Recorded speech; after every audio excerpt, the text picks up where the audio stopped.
Suite et dernière partie de cette émission, du moins du numéro d'aujourd'hui. Nous revenons au Togo pour parler de la commission électorale, recensement électoral du 29 avril. Cette interrogation, la commission électorale est-elle prête? C'est la question que je vais vous poser. Je commence par vous, Dominique. Est-ce que la CENI est prête pour commencer l'enrôlement des électeurs à partir du 29 avril, selon vous? Bon, je ne suis pas dans les instances de la commission électorale nationale indépendante pour pouvoir répondre avec affirmation ou être affirmatif. Mais vu ce qui se passe sur le terrain, nous pouvons analyser et dans les analyses, on comprendra que si cette commission est prête ou non. Bah, déjà, et pour moi, ça avance les activités à partir du moment où on a mis la commission en place. Il y a eu les membres des CELI qui ont été aussi, les CELI ont été mis en place avec leurs différents membres. Et il y a eu cette formation, recrutement des opérateurs des listes électorales qui ont aussi été formés.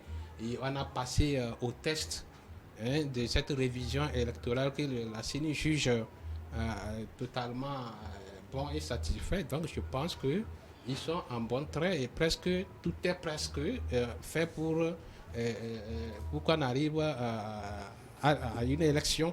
Et vous voyez, ce qui est bon, c'est l'engouement que tout le peuple togolais donne par rapport à cet appel de recensement des listes électorales. C'est-à-dire que ça soit la société civile, les partis, les états-majors des partis politiques. Aujourd'hui, il n'y a aucun parti qui, à ma connaissance, à part les quelques soubresauts de l'ancien DMK qui ne veulent pas entendre parler des élections, mais tous les partis politiques sur le territoire togolais actuellement sont prêts et appellent quand même à participer à cette élection, et chaque parti appelle ses militants à assister à ce recensement.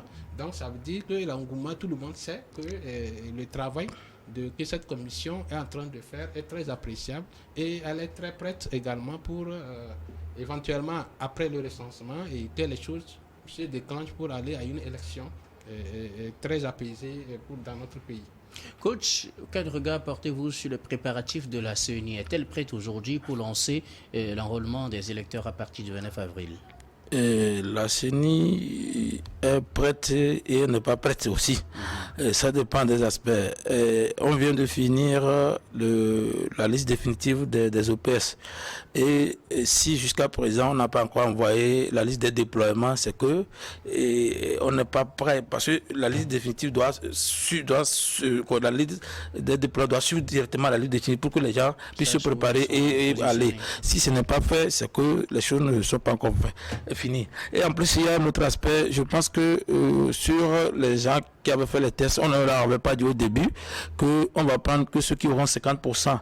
Et ça veut dire que la CENI s'attendait à prendre tout le monde, et qu'au chemin faisant, on a constaté qu'on ne peut pas enrouler tout le monde. Donc, ceux qui ont en bas de 50% n'ont pas été ordonnés. Tous ceux qui ont eu admis, c'est 50 en allant qu'on a fait pour le moment. Et comme je le dis, il se peut également qu'on puisse élargir la liste, parce qu'avant, nous avons connu des zones 1, zone 2.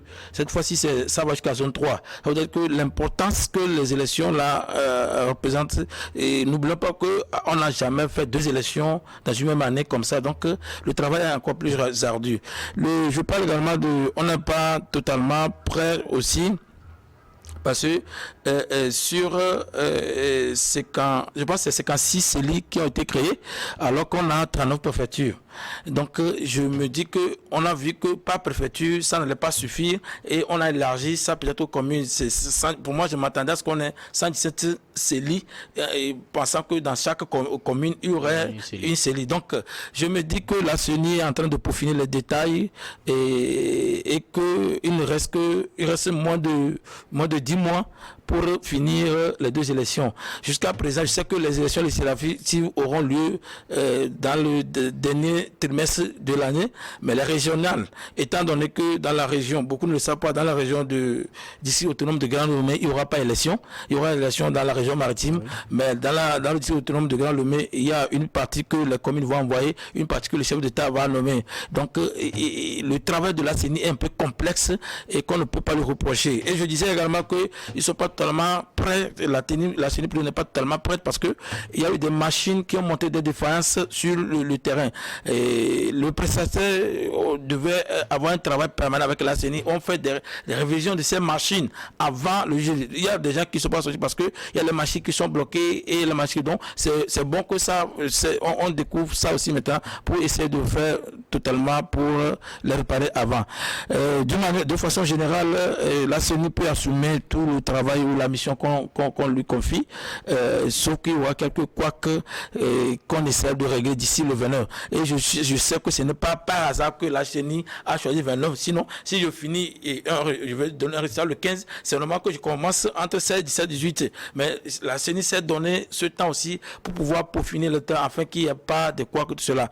Grosso modo, la CENI est prête à 60 à 70% pour elle n'est pas prête à 30 pour 40%. C'est pour dire que il y a la majeure partie qui montre qu'on peut s'en sortir gagnant dans cette histoire. Vivien, est-on prêt aujourd'hui pour enrôler les électeurs? Parlons de ça d'abord. La commission nationale électorale indépendante. La commission indépendante, la CENI, la commission électorale nationale indépendante, est une grosse machine de l'État. Avant de donner chaque date, la commission fait beaucoup de recoupements, s'assure de certaines choses. Chez nous, au Togo, on dit quand quelqu'un veut te jeter un caillou, rassure-toi qu'il n'a pas déjà le caillou en main ou il n'a pas le pied sur le caillou. Alors aujourd'hui, est-ce que la CENI est prête? Bon, dans l'administration, ou du moins toute activité humaine, on ne peut pas être prêt à 100%, mais il faut atteindre un pourcentage pour pouvoir évoluer. Donc la CENI a dit qu'elle est prête. Le président de la CENI a fait des déclarations dans lesquelles il dit que la CENI est prête pour commencer l'enrôlement à partir du 29 avril. Il y a eu même des enrôlements tests qui ont été programmés pour voir comment ça marche. Le matériel, nous sommes dans le domaine technique, il peut y avoir de petites défaillances avec quelques machines, mais d'une façon générale, je pense que tout est prêt suivant les déclarations de la CENI elle-même pour qu'on puisse faire un recensement électoral. Et je pense que l'autre chose aussi, c'est cette détermination des partis politiques. Dominique le disait tout à l'heure. Cette fois-ci. Bon, ça a été souvent le cas. Il y a des partis politiques qui toujours appellent à se faire recenser. Il y en a qui, dans le sens du boycott des élections, ne disent rien. Mais en général, même si on veut boycotter les élections, il faudrait sensibiliser les concitoyens à se faire recenser, à disposer d'abord de la carte. Quand vous avez la carte d'électeur et vous boycottez les élections, c'est ça qui fait qu'on connaît, qu'on va mesurer plutôt la participation, l'abstention, ainsi de suite. Mais si vous n'avez pas de carte, c'est que vous n'êtes même pas inscrit d'abord, vous n'êtes pas sur la liste pour qu'on puisse dire que sur les 100 personnes, il y a eu seulement 30 personnes qui ont voté ou pas. Alors, il y a eu cette détermination. Ce qui manque, peut-être ce qu'il faut peut-être améliorer, c'est l'accentuation de la communication autour du recensement. Les partis politiques font de leur mieux, la CENI fait de son mieux, mais on peut faire encore plus en associant les chefs traditionnels à la base, comme on a fait pour le recensement général de la population de l'habitat. Il ne faut pas toujours se rattraper au dernier moment, il faut le faire dès maintenant. En associant encore plus les médias, en signant des contrats directs avec nous, les entreprises de médias, en appelant les organisations de presse, comme cela a été fait pour le recensement général, et qu'on joue à une sensibilisation au haut niveau, 100%, dès le début. Il ne faut pas attendre pour dire que, bon, écoutez, ça ne marche pas, comment on peut remonter la pente, comment on peut relever les défis, c'est le moment. Alors, il y a un travail qui est fait suivant le schéma du plan ou bien le plan de communication de la CENI elle-même, mais je crois qu'on peut renforcer encore les choses en associant encore plus les hommes de médias, en allant encore plus dans les débats pour sensibiliser. Peut-être que c'est prévu dans la dernière semaine. Et le recensement, curieusement, commence aussi 2 jours après la célébration de notre fête traditionnelle. Indépendance. La fête d'indépendance. Notre fête, oui, traditionnelle de l'indépendance, la fête du 27 avril. Et c'est important. Vous savez, le Togo, les enjeux d'avril, on a beaucoup de mémoire, beaucoup d'histoire là-dessus.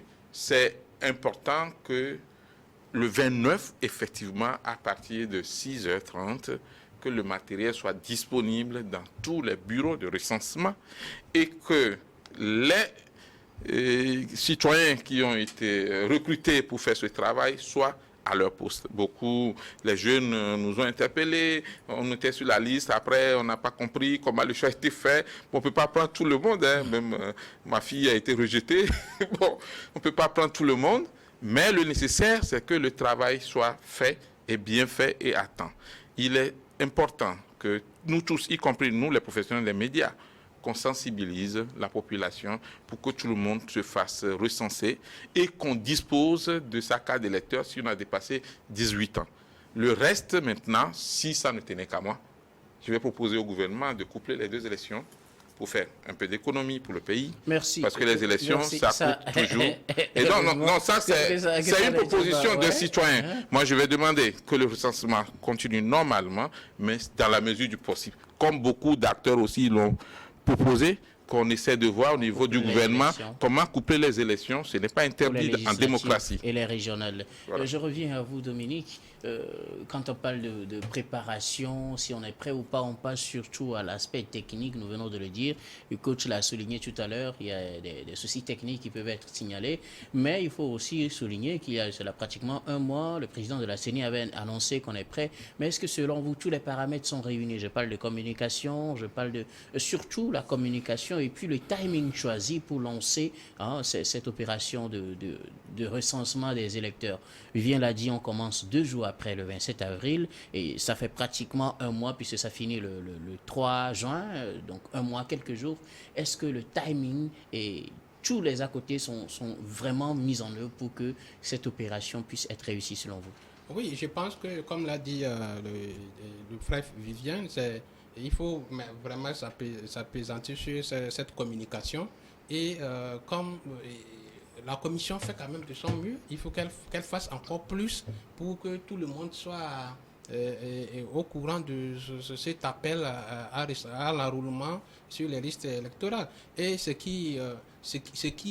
là où on demande plus nos partis politiques, c'est de communiquer. C'est maintenant on peut dire que ce recensement est après tout une pré-campagne électorale. Il faut appeler ces militants, chaque parti doit vraiment aller au bout, appeler ces militants à aller se faire enrôler. Sinon, on ne peut pas participer à une élection où on n'a pas de militants. Donc, je pense que, à part, comme l'a dit la CENI, qui doit faire plus d'efforts dans la communication, les partis politiques aussi doivent faire aussi de leur côté, et comme on le voit sur les réseaux sociaux, on parle de ce recensement, cet enrôlement. Il faut qu'ils fassent plus. Il aille plus en touchant aussi les médias. Pourquoi pas New World, les autres médias, pour faire des spots. C'est vrai, l'OTRA et la CENI a fait son truc, mais il faut encore donner des contrats aux médias pour qu'ils puissent appeler le peuple dans toutes les langues, participer à l'enrôlement de ces listes électorales. Il y a des communications comme ça qui se font déjà. Il faut savoir que, surtout aussi, dans certains contrées de notre pays, c'est des fois que quand on voit les étrangers arriver avec des choses transportées dans la tête, qu'on se rend compte qu'il y a quelque chose. Il y a quelque chose et les gens sont surpris et on dit non, demain il y a la liste électorale parce que il faut vraiment qu'on fasse un travail pour voir quel type de communication il faut faire dans ces contrées-là. Et ça a commencé dans d'autres états-majors des partis politiques. Si je vois, il y a certains partis politiques avec leurs comités sectoriels et ils descendent dans les villages, ils appellent toute la population, comme c'est la politique, tous leurs militants à s'enrôler. Donc je pense que c'est eux-mêmes, c'est pourquoi je fais appel à tous ces partis politiques, que le reste du travail, c'est à eux, c'est à ces partis politiques qui doivent aller dans les contrées pour faire sortir leurs militants pour aller s'enrouler parce que le spot publicitaire de Commission nationale électorale ne veut pas aller dans les villages que moi je connais de chez moi, qui parle là-bas. On est spot publicitaire là, qui va l'entendre. Donc, c'est le grand travail. C'est aux partis prenantes qui vont participer à cette élection de faire le grand travail de communication, aller dans les contrées pour faire sortir les gens pour l'enrôlement.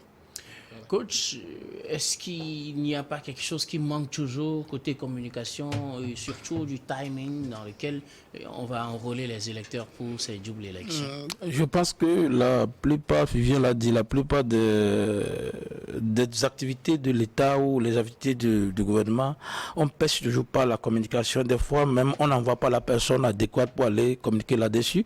Surtout s'il y a une émulation mirobolante derrière, on prend quelqu'un, je suppose que il y a quelque chose qu'un journaliste pourrait dire mieux que le peuple puisse appréhender, mais on envoie quelqu'un comme ça juste parce que c'est à payer et il y va. L'ACMA dit quelque chose qui est sérieux, que les gens ne comprennent pas. Moi, je suis allé vers Elavagnon, comme vous allez venir, c'est un village qui s'appelle Abekouta. Ils disent que c'est une fois qu'ils voient des gens, ils voient sac de riz et ils voient des gens avec voiture, c'est quand il y a élection qui vient. Ça veut dire que chez eux, heureusement qu'il y a eu local comme ça, c'est 55 ans quand il y avait l'élection présidentielle qu'ils voient des choses. Or, peut-être que là-bas, il n'y a pas de télé, donc on pouvait associer les chefs, pas comme on le faisait avant, et qu'on parle de chacun dans sa langue. Les gens doivent comprendre même qu'il y a une élection qu'on peut boycotter, on ne peut pas boycotter, c'est l'élection législative. C'est quand vous voulez que les représentants luttent pour vous, cette élection, on la boycotte. Et ce n'est pas celui qui a le plus ou moins qu'on vote aussi, c'est celui qui est à même de vous représenter. Et qu'on fasse tout pour que, vous voyez, déjà, on devait déjà donner les observateurs pour qu'ils commencent par observer depuis l'enrôlement des OPS. Maintenant, quand on va faire observation, on va se baser sur une partie des élections. On va partir au niveau des OPS et le jour de vote. Habituellement, c'est le jour de vote. Oui, bon, mais alors qu'il faudrait, c'est tout le processus électoral qu'on doit observer pour voir qu'est-ce qu'il faut changer prochainement. Donc, moi, je pense que ça ne soit pas une aubaine pour tout le monde, mais ceux qui sont des acteurs de la communication pour permettre que les choses puissent aller mieux, c'est mieux. Parce que il y a des gens qui sont capables de convaincre les gens à le faire. Heureusement que les partis le font, mais les partis ne sont pas forcément les leaders en communication pour aller faire des gens. Il y a des gens, chaque parti, je ne parle pas d'opposition, mais chaque parti peut faire avoir un contrat avec un communicateur pour aller parler aux gens. Vous voyez, élection, c'est pas question d'ennemis. Vous voyez, les cartes, là, faites-le. Même quand il y a des bulletins, c'est les bulletins nuls, les vieilles, qui pour que vous n'avez pas participé en vote, normalement, mais chez nous, les gens qui ne veulent pas carrément aller. C'est parce qu'on avait refusé aux gens de prendre l'argent qui n'avaient pas carte d'électeur. Ils ne pouvaient pas prendre l'argent ni aux microfinances, ni aux banques. Ils ont compris l'importance de ça. Abouya Ouad a même fait pire que ça. Aux élections présidentielles, on a recruté des gens après par rapport, vous prouvez que vous avez voté. Et on voit, puis on note, c'est comme ça, ta carte d'électeur, plus, comment vous appelez là, le truc là, c'est après 3 jours qu'on a lancé le recrutement général. Donc, il faudrait que les gens comprennent que c'est pas démocratique. En fait. Non, je ne dis pas que c'est démocratique. Je dis, c'est juste pour faire que les gens puissent participer aux élections. C'est pour dire que l'élection, en réalité, c'est un droit, un devoir pour chaque citoyen. Tu dois le faire et c'est comme ça.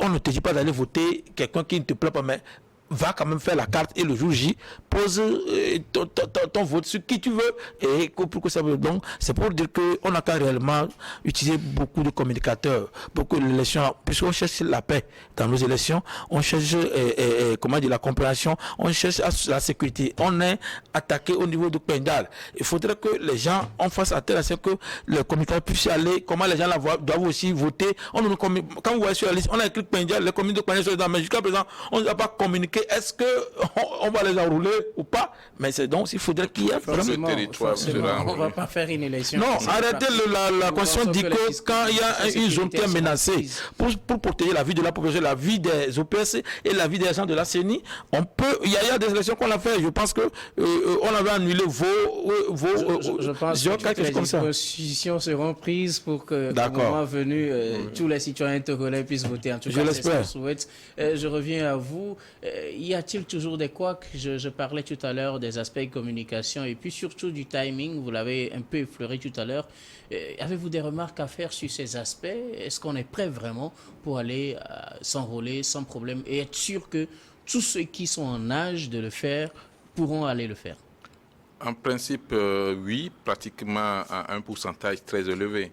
L'autre chose que j'aimerais dire, c'est que quand on parle des élections, il y a beaucoup de départements gouvernementaux qui sont impliqués. Tout à l'heure, on parlait de la zone des savanes, où aujourd'hui, il y a l'état d'urgence. Mais il faut être rassuré, le ministère de la Sécurité et le ministère chargé de la Défense, il y a des dispositions qui sont prises. Et je sais qu'au dernier moment, ou bien au moment propice, on aura plus d'informations sur comment ça va se dérouler. Aucun État, surtout pas le Togo, ne va risquer la vie des citoyens au moment de la période électorale. Il faut aussi regretter le comportement de certains observateurs, que ce soit des observateurs au niveau national comme au niveau international. Clesson le disait tout à l'heure, en principe, le processus électoral commence juste avant le recensement électoral. Et donc, si vous voulez observer des élections pour cette période, vous deviez normalement commencer par la période du recensement électoral et puis après la campagne, le vote et la proclamation des résultats. Quand la Cour constitutionnelle ou la Cour suprême, ça dépend du genre d'élection, proclame les derniers résultats, là, maintenant, vous pouvez faire votre rapport en tant qu'observateur. Mais on constate que ce n'est pas seulement au Togo, dans plusieurs pays, les observateurs, que ce soit nationaux comme internationaux, commencent le boulot juste la veille du vote, même si ce n'est pas normal, il faudra rectifier cela. Bon, nous-mêmes, on a participé à des observations comme ça, mais je pense qu'on doit améliorer le système d'observation. Des fois, même ils restent dans la ville, ils ne vont pas dans le village. Il y en a qui refusent d'aller même un peu Ça dépend aussi des moyens mis en œuvre. Non, mais justement, personne ne vous force à faire l'observation, donc soit vous êtes prêt ou vous n'êtes pas prêt. Et justement, les observations ne sont pas payées, c'est la loi. Mais c'est votre organisation qui vous envoie sur le terrain qui doit vous prendre en charge. Justement des moyens oui, de donc l'organisation. si vous ne pouvez pas, ne vous déclarez pas observateur. Soit vous êtes prêt pour observer, ou bien dites, nous ne pouvons qu'observer qu'à Lomé ou bien dans telle zone. Mais quand vous dites c'est sur tout le territoire, il ne faut pas donner après des rapports qui sont erronés parce que vous n'avez pas tout suivi. Alors, côté sécuritaire, je pense que la sécurité est très impliquée dans toute élection, hein, et c'est pas seulement au Togo. Et donc, dans la zone des savanes, des dispositions sont prises suivant les autorités pour que tout se déroule bien. Donc, c'est aux autorités de dire comment ça va se passer côté sécuritaire. Et donc, si la CENI déjà nous dit que si elle est prête pour l'enrôlement sur tout le territoire, ça veut dire que des dispositions sont prises. Quoique, en cas de crise, des fois, il y a des élections qui se passent sans les autres.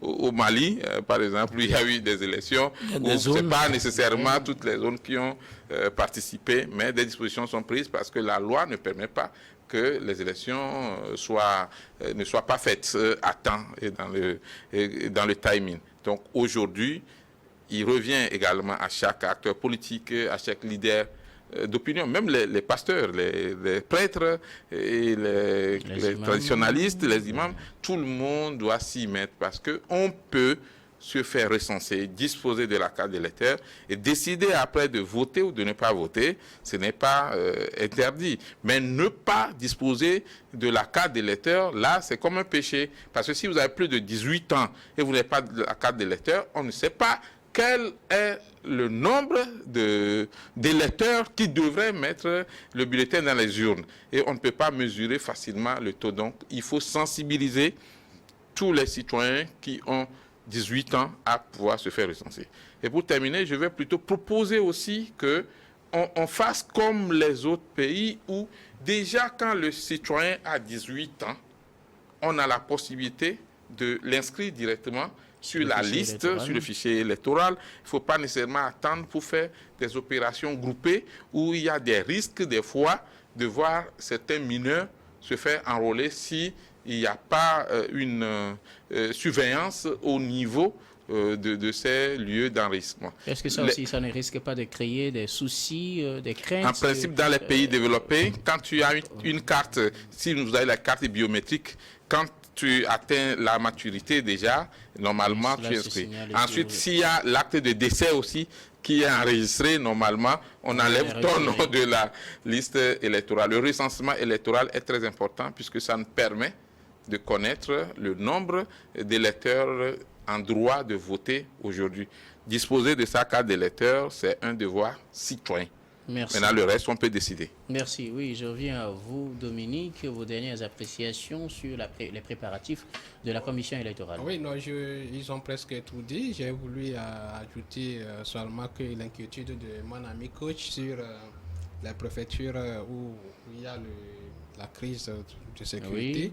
Oui. C'est l'occasion aussi de dire... de féliciter les autorités en charge de cette sécurité qui a su maîtriser la situation. Il y a quand même une accalmie maintenant. Donc, c'est d'être rassuré qu'il y aura toutes les mesures. Comme l'a dit Vivian, le ministère de la Sécurité et de la Protection civile, avec le ministère des Armées, il y a des dispositions pour sécuriser tout le territoire pour que les gens puissent sortir et jouir de leur droit de vote. Et puis, bon, avant de jouir de leur droit de vote, c'est d'être enrôlé. Donc, je pense qu'il y a tous ces aspects qui sont pris en compte par les autorités. S'il y a un risque éventuel, ils seront tous au courant pour pouvoir prendre des précautions. Donc, il ne faut pas que ça puisse créer de panique ou peut-être à quelqu'un qu'on affecte dans les Pendjal pour ce recensement puisse avoir des doutes. Non, on dit qu'il y a du terrorisme là, et non, pas du tout. La situation est sous la maîtrise des autorités en charge. Donc c'est le lieu aujourd'hui de leur dire merci et que toutes les dispositions soient... c'est déjà pris pour qu'on ait une élection apaisée dans notre pays. On espère que ce sera bien le cas. Oui, je viens à vous, coach, pour terminer. Oui, moi, j'ai été observateur pour les 3 dernières élections locales, législatives et présidentielles. Et je félicite l'ambiance totale parce qu'il n'y a pas du tout de vie humaine perdue comme ça là. Et je crois que c'est dans cette perspective qu'on va aller. Et également, je pense que la CENI a fait un effort considérable pour l'année passée où on a enrôlé 227 000 et quelques personnes de la diaspora. Ce que je déplore, c'est qu'il y a dans tout ça, il y a que 50 quelques mille femmes. Je ne sais pas si les femmes togolaises à l'étranger ne veulent pas voter plutôt. Donc c'est le lieu que les gens comprennent les commissions électorales d'Amata ou quelque chose comme ça. C'est idéal que les gens aillent là où les 5 on les a cités. Il y a la France, le Maroc, le Nigeria, les États-Unis, j'oublie le dernier pays, le Gabon. Que ceux qui sont proches de ces pays, ceux qui sont recensés fassent tout pour que les gens ne pensent pas qu'on les a évités. Félicitations également à la CENI et qu'elle fasse mieux pour que ceux qui auront 18 ans le jour J, je ne sais pas comment on va régler le cas parce que on va faire les quartiers maintenant. Non, la loi en tient compte. La loi en tient compte. Quand on sait que par exemple, le vote va se dérouler dans 5 jours, si tu auras 18 ans dans 4 jours. On devait faire les 4 oui, la loi en tient compte. Donc je pense que c'est ça le quoi qu'il y aura, puisque nous on a vu des gens sont venus le jour J, c'est plutôt les gens de CENI qui ont réglé le problème sur le terrain et comme ça qu'il y a la communication, comme Vivien l'a dit, qu'on puisse réexpliquer ça aux gens et comme ça pour que ça puisse aller. Et lors même du recensement, on peut toujours, si on a des informations, appeler les numéros de la CENI, que ce soit ceux qui enrôlent comme ceux qui doivent se faire enrôler pour avoir plus d'informations. Donc la communication doit toujours continuer autour du processus. Dieu merci. Dieu merci, on a tourné la page des élections avec violence. Maintenant, allons à des élections où il y a une forte mobilisation de la population. Merci d'avoir participé à ce débat. Merci à vous aussi, très chers téléspectateurs, d'avoir été des nôtres. C'est la fin de Regard croisé de ce jour. Merci et à très bientôt sur New World.